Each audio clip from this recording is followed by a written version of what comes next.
Ladies and gentlemen, I am your boy Jay from D&J Mo Reviews, and tonight we're going to be talking about an old school horror classic movie that basically I really enjoy. It's none other than Blacula. It's a vampire movie. Basically, it's the black version of Dracula, but his name is Blacula. Before we get started with this review, you guys, making sure that y'all like, share, and subscribe to the channel, and keep supporting me and my boy Darrell, and and just ride with us. You know what I'm saying? So here we go. I'm going to get in this review, and y'all just leave y'all comments and everything. But all right, Blacula, 1972. So the setting I think takes place, okay, of course, how the movie starts out. A man and his wife, they go to Europe, something like that, in the Far East for a slave trade. They encounter Dracula, and they was trying to, protest, for the slave trade. Basically, Dracula pretty much laughs at him and all stuff, and then after that, everything just goes downhill, and then pretty much this man is cursed for many, I don't know if it's hundreds or thousands of years. Then he comes back from the dead as the undead. Okay. William Marshall, what I like about this old classic horror movie, William Marshall as Blacula, as him playing the character, he brings such an essence of a present to the character. Like, I watched this movie so many times. Like, when you see the movie, and you see him come on scene, you get those presents felt. Like, William Marshall, he's a great actor in this movie.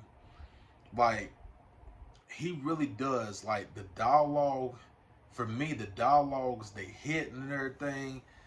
And one other thing is, what's the crazy thing about it is how he wrecks people in the movie. That's so funny.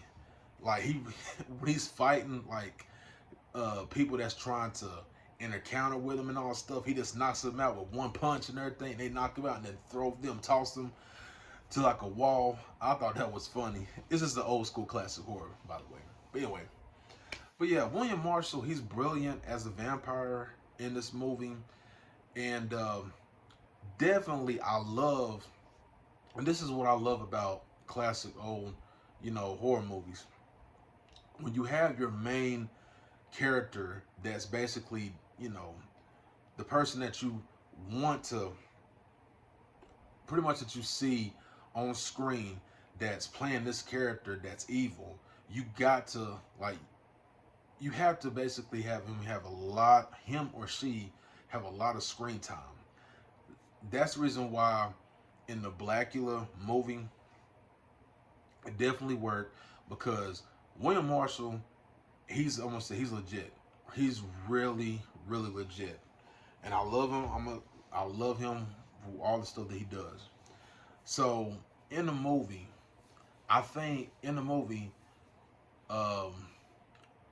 so he comes back from the dead, and then after that, of course, he starts to kill people, of course, and turn them into vampires. But one thing in particular, he saw a woman that was basically his love of his life, that was basically murdered like centuries ago and all stuff under Count Dracula.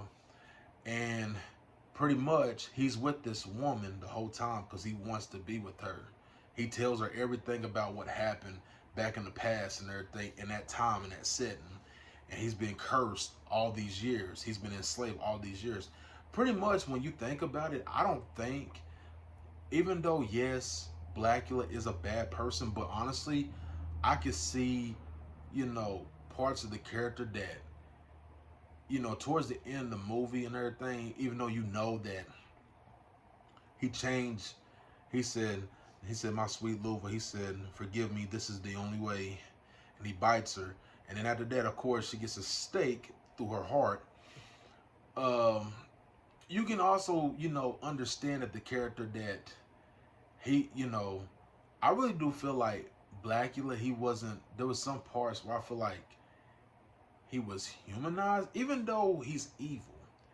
But I feel like there's some part he just didn't want to do it. But he still did it anyway because he's a vampire. He has to feed and he has to, you know, drink blood. That's what it is. So, yeah, the movie definitely had a little bit of emotion. That love story between him and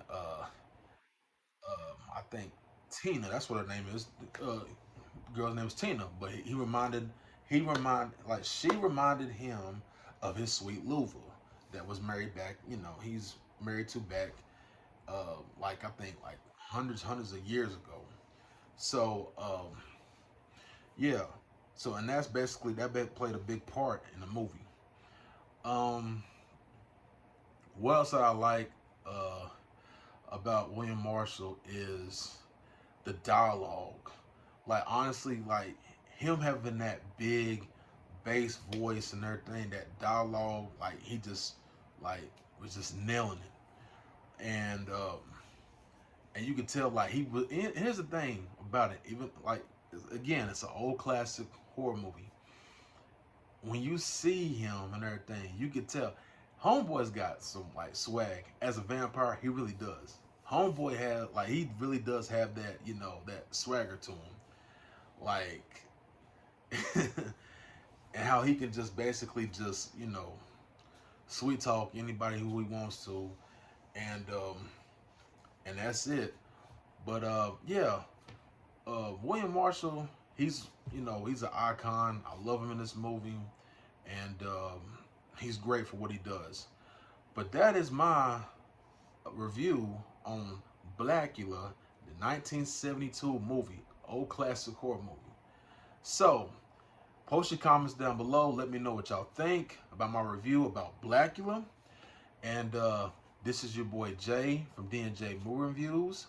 Stay tuned for more updates, and I'm hoping that you guys have a wonderful evening. And I am out this thing. Peace.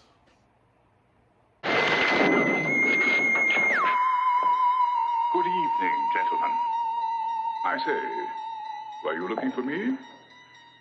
I guess I should have told you this evening that I decided to move my coffin. But then it was you who gave me the idea. Is that what you got planned for Tina? You know nothing of that.